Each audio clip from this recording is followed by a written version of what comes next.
तूफानी लाल यादव और राकेश मिश्रा का विवाद कौन नहीं जानता, इन दिनों हाईलाइट बना हुआ है। लेकिन इन सब के बीच तूफानी लाल यादव ने पवन सिंह की जमकर तारीफ की है।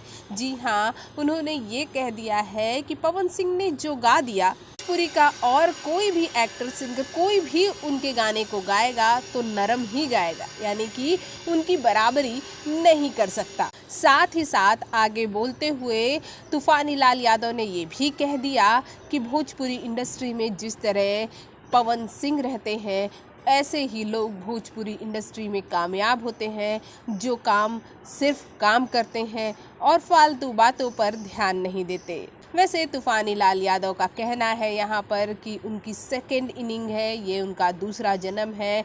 बीमारी के बाद उन्हें लगा नहीं था कि वो रिटर्न कभी आ पाएंगे और अब वो कोई विवाद नहीं चाहते, लेकिन जिस तरह से राकेश मिश्रा ने विवाद खड़ा किया है वो उसका पुरजोर जवाब देंगे। तो आप क्या कहेंगे हमारे इस वीडियो में, जिस तरह से तूफानी लाल यादव ने पवन सिंह को लेकर बड़ी बात कही है, क्या कहना चाहेंगे? हमारे कमेंट बॉक्स में कमेंट ज़रूर कीजिए।